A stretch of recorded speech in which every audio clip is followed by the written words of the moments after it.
I don't think Tank gonna come off a long layoff and go right into fighting Shakur. I think Shakur next fight will be unified at 140. I think that would be his best solution. Shakur, like he hit everybody else, and he know that.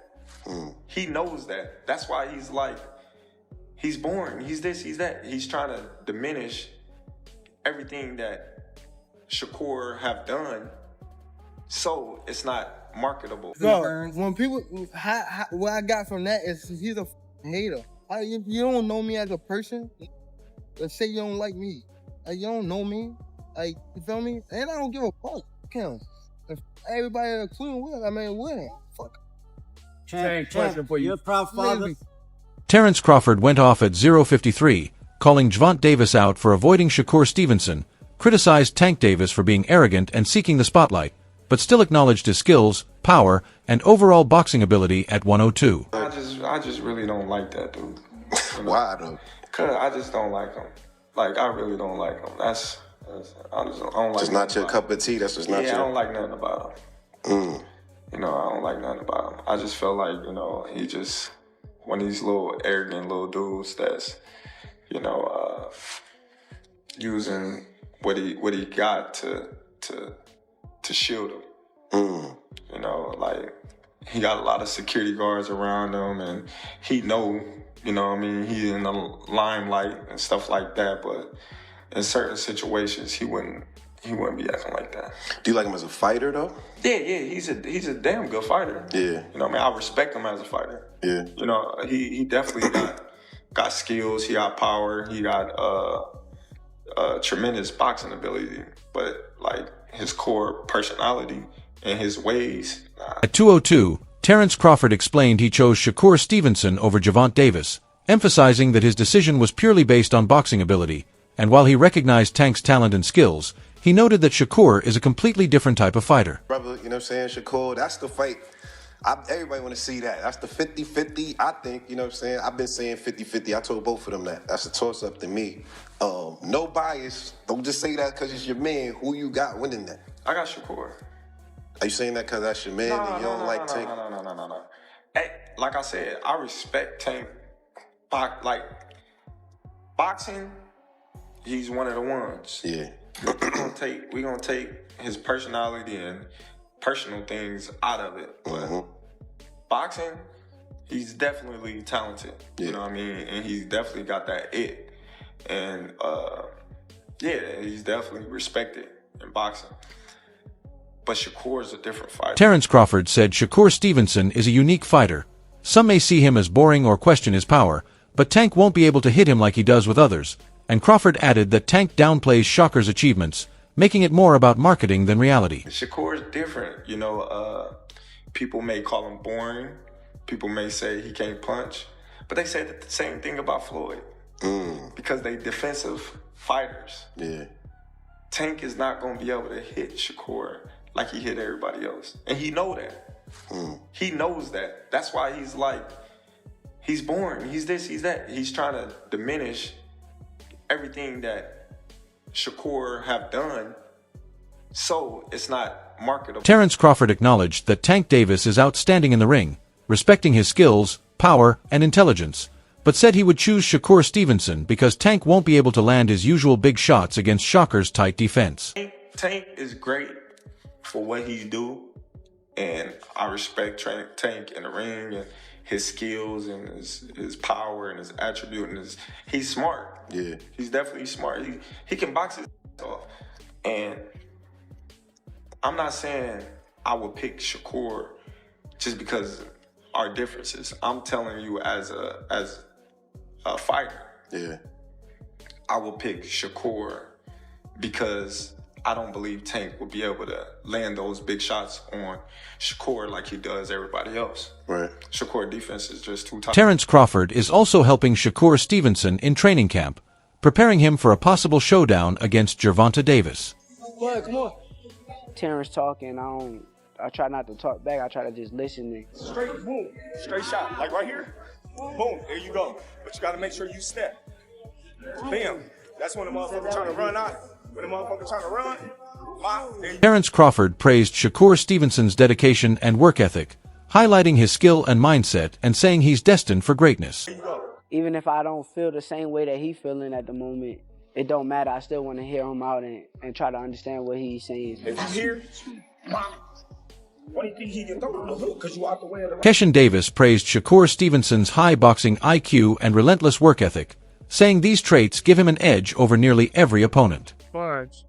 He soak up everything that he needed to soak up, put it into his arsenal, and then he make the best out of everything that he learned from everybody. Then throw it straight left to the box. At the end of the day, you don't want to feel like a know-it-all. And the people that know it all are the people that don't go very far. You got to always be a student. You got to always be able to learn and pick up things from this person, that person. However, Eddie Hearn noted that Shakur Stevenson would use his intelligence and sharp defense to control the fight, but warned that a single punch from Gervonta Davis could instantly change everything. Yeah, I get it. Well, a lot of people, but that's because a lot of people are fans of knockouts. But like when it comes to boxing, he's one of those guys, and he's like super competitive. He's like super competitive, so he wants to be the best. That's what makes him like, you know what I'm saying? Like, he not trying to lose. Like he ain't gonna stop him. You know what I'm saying? That gives him an edge. Former boxer Jamal Herring emphasized that Shakur Stevenson has already proven himself and deserves to be mentioned alongside Gervonta Davis. I think I don't know how good the fight will be, but I think Shakur is, again, like pound for pound, IQ-wise, I think he's even up there with a Terence and those kind of guys, you know. I think the difference with Boots is he's got the defensive mastercraft and he also has the aggressive power to turn your lights out, and I think that's quite different. Do you know what I mean? Like Shakur, I say defensive. I think that's a bit harsh on Shakur, but he's not a huge puncher, but defensively and skill-wise, he's right up there. He's a real technical fighter. Oh, phenomenal. However, Coach Kenny Ellis downplayed the debate, saying fans will always be divided between Gervonta Davis and Shakur Stevenson, adding that it's just part of boxing. If the fight happens, it happens, and if not, the discussion goes on. You can't be selective, but then say Shakur Stevenson ain't do nothing. That's what I'm just speaking as just a fan. You know what I mean? Like Shakur, the 3-time, 3-divisional world champion, unified world champion. So he's done something. You know what I mean? And he's done something enough to where if the people are bringing him up to you, it's obviously because people want to see the fight. It's not like they bringing up, a nobody. It's like, or somebody coming up in the rankings. And it's like, what have they done? But it's like, this is somebody who, y'all in the same weight class. Y'all both hold, one of the major 4 world titles in the sanctioning bodies. So I don't but I get. Teofimo Lopez believes Gervonta Davis has the edge over Shakur Stevenson and added that the recent backlash from Davis's fight with Lamont Roach could serve as a wake-up call, helping him refocus and regain drive for future bouts. All day with that shit, and you gonna have Gervonta fans and you have Shakur fans. That's the sport. Yeah. You know what I'm saying? Mm-hmm. Don't let it stress you out. This shit is crazy. If they fight, they fight. If they don't, well, they don't, Meanwhile, Timothy Bradley pointed out the criticism Gervonta Davis faces over the quality of his resume and opponents, and questioned how much Shakur Stevenson would gain in reputation from a win, suggesting the main reward might be financial rather than legacy-based. How does that fight play out if Shakur goes against Gervonta? I still think Gervonta will win against Shakur. Me, technically, I just think it like that. But I think all this was needed, for sure. All of it was needed for Gervonta. Timothy Bradley advised Shakur Stevenson to slow down his pursuit of Gervonta Davis, warning it could come across as desperate, and emphasized that Stevenson's talent and standing in boxing mean obsessing over one fight could hurt his reputation and reduce his leverage for future opportunities. You already know the perception of Tank by many of the boxing pundits. And it's the fans of boxing. You already know how they feel about Tank Davis when it comes to, I hear people talk about his resume. I hear people talking about, well, he's only 1 division champion. He really only won 1 belt. The guys that he's faced, he hasn't faced a top tier elite fighter, so on and so forth. So with that being said, why even want to entertain a fight with Tank Davis? I mean, how much credit are you going to really get, Shakur? besides the money, right? On the other hand, before a showdown with Gervonta Davis, Shakur Stevenson could face another big-name opponent in Ryan Garcia, whose dominant win over Mario Barrios has built momentum and fueled excitement and speculation about this potential matchup. Leave Tank alone, man, for real. No need to keep beating on a dead horse, man. You know, you too skilled. You know, you got too much value for the sport. You got too much value for, you know, the sport of boxing and your career, man. And, you know, it just doesn't look right. You chasing a guy. You know, you call him out once, you know, maybe twice, but then after that, bro, like, hey, let it go. Let it go. Now you looking desperate. You know, now you looking like you need him. And on top of that, you putting a price tag, if you were to fight him, on yourself. Garcia described a potential fight with Shakur Stevenson as more strategic than brutal, recognizing Stevenson's defensive skills but noting that no opponent matches his speed and timing, where even the best-laid plans can fall apart under pressure. Now, Ryan Garcia, he said 144. If he's willing to do that, I'm willing to make the fight happen. But Ryan sounds more realistic because he's being... Shakur Stevenson acknowledged Garcia's public calls for a fight, showing interest, but stressed that any bout must align with his career strategy, making it clear he is carefully managing his path and won't move forward without a plan. I beat in a civil fight already, Devin Haney, which is longer, stronger, and faster than Shakur. So Shakur is better defensively, but he's never faced a guy as fast and with timing like myself. Would you say that's probably the hardest fight for you right now? No, it wouldn't be a hard fight. It would just be a thinking fight. And the thing is, you could think all you want. When punches are coming at you too quick, your brain can't react. I don't give a what you got going on. Your brain, you just get hit. Ryan Garcia expressed his determination to face Shakur Stevenson, insisting this fight is the chance to prove who truly rules the division, and said he is fully prepared to make it happen. You really pay attention to the fight. I threw my left hand. Teofimo just defended my left hand better than he defended my right hand. So it's some things that I see that I want to work on, that I want to go in the gym and fix, but I can't really say on camera because I'll be giving out some of the game, but I ain't giving that out no more. But I thought it was an amazing night. I thought that I established myself in the sport. I thought that I established myself at 140 pounds, and who knows what I'm gonna do next. But from 135 to 140, I'm gonna be one of the best fighters in the sport, regardless of who I'm in front of. Shakur Stevenson expressed confidence that no matter Garcia's approach, he will dictate the pace and enforce his style, making it clear he plans to control every moment in the ring. I really wanted to fight Shakur bad. I just don't like those people that think they're like, you're not the best, bro. You're not even showing that you're that like that in the ring. Like, it's one thing to win a fight, it's another thing to show, all right, I'm like that. And he's out here saying, oh, I'm the best. Like, bro, you're not the best fighter, bro. There's a lot of guys that are monsters, bro. You're not a monster. But I feel like you're like a... Ryan Garcia is fully focused on Shakur Stevenson, showing he's ready to challenge one of the top fighters, and confident in his skills, believes he can push Stevenson to the limit and potentially turn the momentum in this high-stakes matchup. It'll be a lot of excitement to that fight. It's a big money fight. Ryan Garcia is somebody that comes in there, you never know which version of him is going to show up. So if the good version of him show up, he gets spanked. If the bad version of him show up, he gets spanked. He don't stand a chance. Garcia believes Shakur Stevenson could lose control if he overthinks the fight, confident that once he starts landing, his speed and reflexes will take over, recalling his amateur matchup where he won despite the disputed outcome. Taking like the top now instead of a Haney rematch. I just think that I'm one of those guys that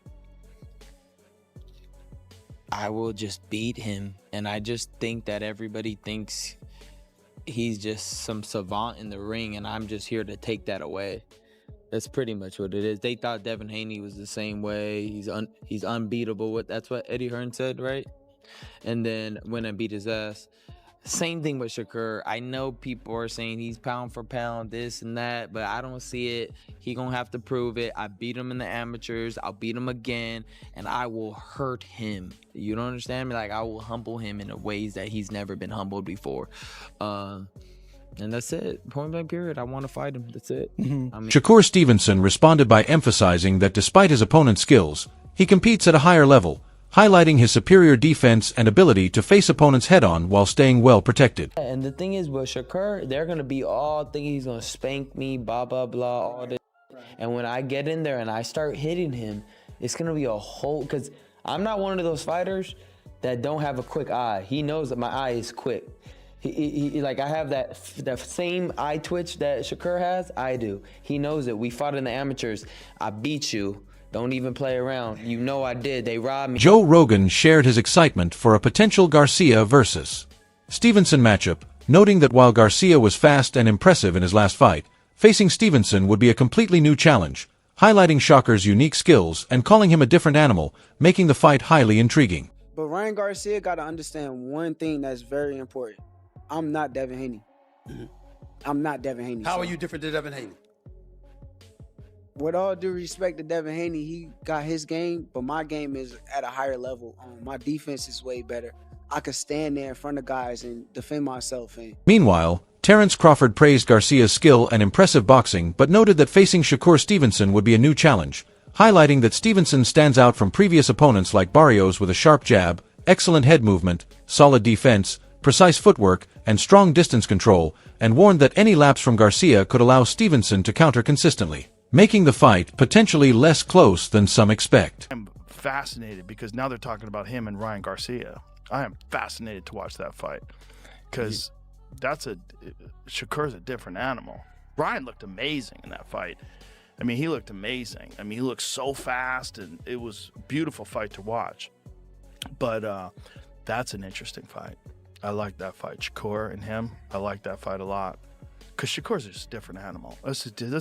You're dealing with a whole different kind of skill set. Joe Rogan noted that Garcia would likely approach a fight with Shakur Stevenson differently than he did against Barrios, explaining that Barrios couldn't match Garcia's speed, which he uses strategically, highlighting why Ryan is a unique fighter, a different animal. You know, or boxing for that matter. Mm-hmm. You know, he was boxing beautiful. Beautiful. You know, and I commend him on that. Like he aced it. You know, but when it comes to Shakur is not a Barrios.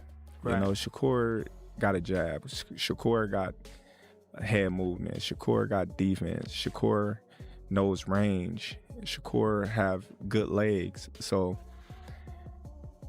I look at that fight like it's not going to be as a competitive fight like everybody think, because if Ryan get careless, he's going to get countered. Sebastian Fondora believes Ryan Garcia could find openings against Shakur Stevenson, but said it would be a tough challenge, highlighting Garcia's power while emphasizing Stevenson's experience, ring intelligence, and Olympic background, noting that Stevenson's tactical approach would likely give him the clear advantage. He'll fight very different than he fought with Barrios. I think he's got to. Barrios just couldn't keep up with the speed. I mean, Ryan's speed is extraordinary. He relies on it a lot, but I mean, that's not a knock. That's just like if you had it, everybody should rely on that. I mean, Shakur's a different animal. Meanwhile, David Benavidez described a potential Ryan Garcia versus Shakur Stevenson fight as a high-stakes, tight matchup fans are eager to see, praising Stevenson's skill and growing reputation, but emphasizing that true greatness comes from taking risks, urging Stevenson to seize the opportunity before it passes. That he's leaning towards Shakur. I think he wants to fight him at a catch weight, right? What, 44 or 45 or something like that? Somewhere around that area, yeah. Yeah, I think he could win. He could win. He's strong guy, but this guy's pretty smart. Shakur's pretty smart, and he has the experience that this guy would lack. He's not dancing around the belts like you said. He had the belts. He was the guy. He is the guy. So I think that's going to play into it. It's not just a guy who's going to stand there and want to trade with him like a Barrios. No, this guy's going to box him. He's going to use his skills. He's going to show him why he was an Olympian, why he's a multi-division champion. And with Haney, if he fights Haney, I think that'll be a good fight. We'll see if Haney learned from the last one. I favored Haney in the last fight, but I mean, that's boxing, right? Boxing, things happen. And we'll see if that's so much of a fight, or if Ryan just goes and knocks him out. Benavidez warned that Shakur Stevenson could regret skipping this fight, especially in the prime of his career, arguing that true champions build their legacy by taking on the toughest challenges, not avoiding them, and noting that elite fighters adjust as needed, urging Stevenson to seize this career-defining risk now. It's not an easy fight. It's a 50-50 fight. It's a 50-50 fight. Like, I can't, I'm not gonna say Ryan Garcia go knock Shakur out, you know what I mean? I'm not saying Shakur's gonna go knock Ryan Garcia out. It's a 50-50 fight, and that's what we want to see. So, but like I said, that's just my opinion. If he feels like he's not ready to go up to 147, you know, everybody has their opinion. Just like me, I'm not ready to go up to 200 pounds. You know what I mean? So I was just saying, you know, that's just he's able to have this position, and him not taking that is gonna hurt him, because at the end of the day, he's in the prime of his career. How old is he? Like 28? Yeah, 29? yeah. So he's becoming in the prime of his career. So for me, in my opinion, I think these are the best times where you should take these fights, you know, make the biggest fights happen while you're in the prime of your career. I mean, and I'm not saying he's not going to be in the prime of his career when he's 30, 32, but this is really when it becomes. I mean, he can really get the best out of himself right now. So, but like I said, that's just my opinion. If he feels like he's not ready to go up to 147, you know, everybody has their opinion. Just like me, I'm not ready to go up to 200. That's all for today's coverage. Share your thoughts on these matchups in the comments below.